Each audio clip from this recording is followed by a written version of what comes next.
C'est mission accomplie pour lui. Ouais, moi, je suis vraiment pas d'accord avec toi. C'est ça qu'on veut. C'est ça qu'on veut. C'est exactement ce qu'on cherche. Moi, ce que je trouve que Joey a fait, là, j'ai quasiment le goût de l'appeler le buzz killer. Parce qu'on était sur une bonne vague. Ouais. Finalement, bon, on sortait de Gilardino, mais ça reste que l'Impact avait essayé de recruter Gilardino. Il avait un contrat en main. C'était presque faisable. Bon, il y a eu des embûches familiales, disons. Mais l'Impact jouait dans la cour des grands. Ouais. On est allé chercher, ou plutôt Simon est venu nous chercher. On était contents, pas de dépit, il va y avoir de la place. On va en chercher un autre. Et bang, out of nowhere, Joey vient nous dire que l'Impact, c'est un peu loser. Mais tu vois, tu es en train de me dire on était content, mais le on, c'était la base de fans qui était déjà présente. Là, on essaie de chercher une autre base. Là, ce que moi je vois, c'est que des émissions de débat sur RDS, des émissions de débat sur TVA Sport, ça fait que le grand public voit ça. Chose qu'il n'y avait pas forcément avant, où il y en avait moins. Mais qu'est-ce qu'il voit présentement? Il voit que l'Impact, c'est pas vraiment quelque chose d'attirant pour une nouvelle clientèle. Il m'a fait beaucoup penser à Brochu, à la fin des années des expos, où il disait hey, venez nous voir. Et les partisans se disaient bon, ben, il est en train de chercher des partisans, je ne vais pas m'associer à quelque chose qui est un peu plus loser. Je trouvais comme stratégie assez douteuse. Mais vous ne trouvez pas les chiffres accablants un peu? Les chiffres qu'ils donnent, ça fait un peu peur. C'est sombre, mais réaliste. Ça, on parle d'un pourcentage de renouvellement de billets de saison seulement à 60%. Ils visent 80%, donc déjà, ils visent pas 100%. Déjà, ils baissent leurs attentes. Ils n'arrivent même pas à leurs attentes baisser. On parle d'une perte de 2 millions. Ils représentent les 2 tiers des pertes d'objectifs de vente non faits en 2014 par rapport à toute la Ligue. Donc, la Ligue a perdu 3 millions. L'Impact, sur les 3 millions, 2 millions appartiennent à l'Impact. Mais c'est bizarre parce que je suis allé voir les chiffres et l'Impact se situe en plein milieu du tableau des assistances avec un 17 000 l'année passée. Ouais, mais on parle de prédiction. Mais l'Impact a perdu. L'Impact a perdu. Mais là, depuis quand ils ont perdu. Donc, moi, je me posais la question, est-ce que l'objectif était trop haut? Ou est-ce que c'est ça aussi? Je crois que oui. Et ça revient peut-être, ça rejoint un peu Joey Saputo avec le manque de buzz. Moi, je veux créer un buzz. Donc, j'ai vu 2013, c'était bien. Charlie Baum, tout le monde était content. Les playoffs, ça a mal fini. Mais je veux vendre plus. Mais aussi, il ne faut pas oublier que Joey Saputo est dans une logique de faire du profit maintenant.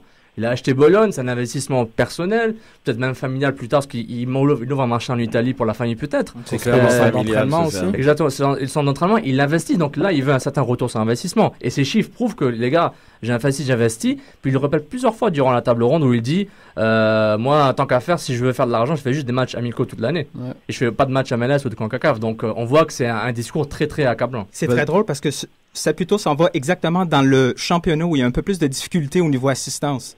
Les assistances en Serie A, c'est à part les 3-4 gros, c'est assez catastrophique. Ouais, mais il y a une raison pour laquelle en Serie A. En Serie A, c'est vraiment les stades. Il y a beaucoup de problèmes financiers dans le pays. Moins cher pour lui. Les stades aussi sont en périphérie de la ville, donc c'est ça qui fait que le problème d'assistance est quand même plus considérable qu'en MLS. Mais Pierre, tu voulais réagir, je crois? Oui, mais je vais réagir à des propos que Nelton a eu tantôt.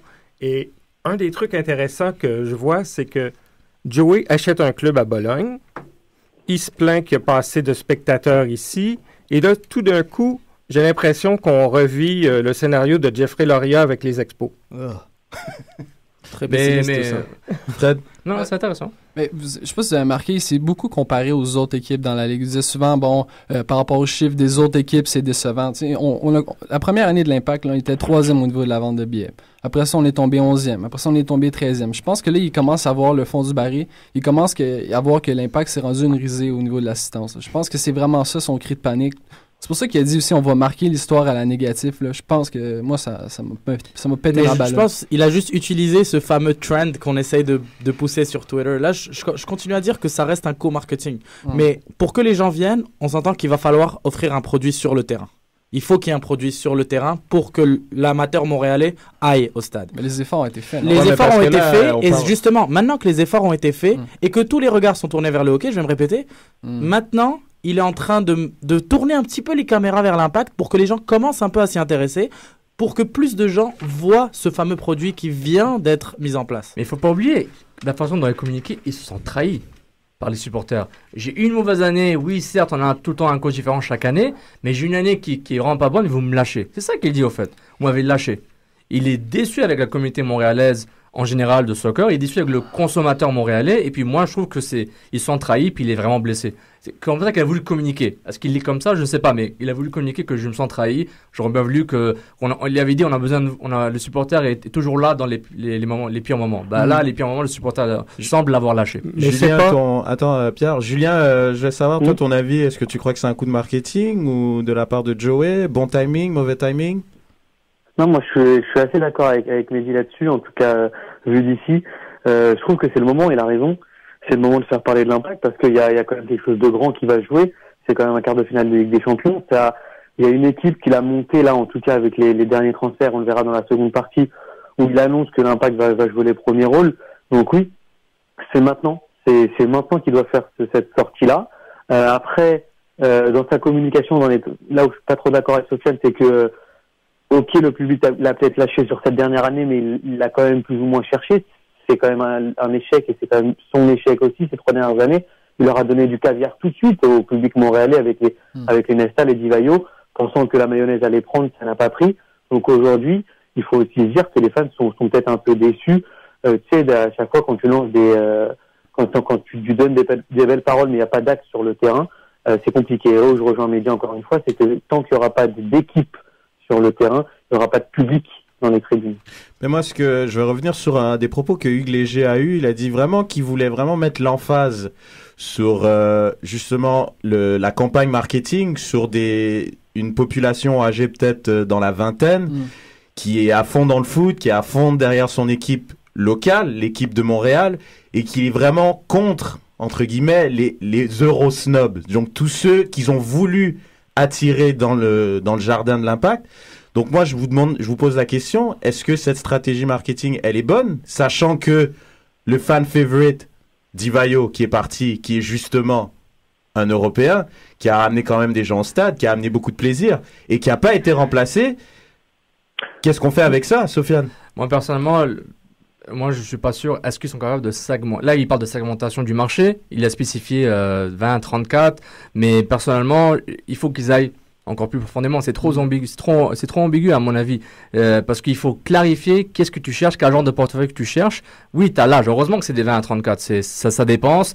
Ils ont lâché le côté école de soccer. Les gars de 5 ans, ils vont revenir leurs parents. Je pense peut-être qu'ils vont lâcher temporairement, mais ça ne change pas que il faut qu'ils spécifient exactement qui ils recherchent. 20-34, c'est trop vague. Et honnêtement, est-ce que c'est des régions? Est-ce que c'est via des associations? Est-ce que c'est quoi la stratégie de prix? Et les prix, c'est très important. On se rappelle, il y avait Nesta Divayo, l'Impact était premier à la mi-saison. On se rappelle. Mais ça Poutet était quand même à 16-17 000. Il n'y avait pas du 20 000. Mais là, et ce 3 000 manquant, en 2013, c'était vraiment c'était vraiment le profit dont le club avait besoin. Donc, Joseph Poutet l'a dit avec des chiffres. Je ne vais pas investir 8 millions pour faire 2 millions. Non, donc, ça revient à ça. La tragédie de prix n'est pas encore claire. Vas-y, Julien. Non, mais je veux dire, même au-delà des prix, au-delà de tout ça, la stratégie marketing, ça doit aussi s'orienter sur les médias. Et je vais le répéter encore une fois, je vais peut-être passer pour le père Fouettard, mais tant que l'Impact n'aura pas une stratégie marketing alternative, c'est-à-dire au-delà des médias traditionnels qu'on connaît, ça pourra pas le faire non plus, parce que les médias alternatifs, comme Choc FM aujourd'hui, doivent rentrer dans ce projet de marketing, j'ai envie de dire digital ou média. Petit coup de pub pour Cannes Football Club. Comment? Petit coup de pub pour Cannes Football Club. Non, mais parce que la vérité, c'est que c'est avec ces médias-là qu'on peut arriver à toucher un maximum de personnes. La tranche 20-34, elle veut rien dire. C'est sûr que c'est les 20-34 qui vont regarder du football à la télé ou qui regardent le sport en général, quoi. Je veux dire, c'est n'importe quoi. Par contre, comment on va réussir à les toucher? Quels sont les partenaires qu'on veut avoir? Ça, c'est les vraies questions qu'on peut se poser. Et ça va au-delà du prix. C'est vraiment une machine qu'on doit mettre en place avec tous les acteurs, médias, sociaux, culturels de la ville de Montréal pour porter cette équipe. C'est tout.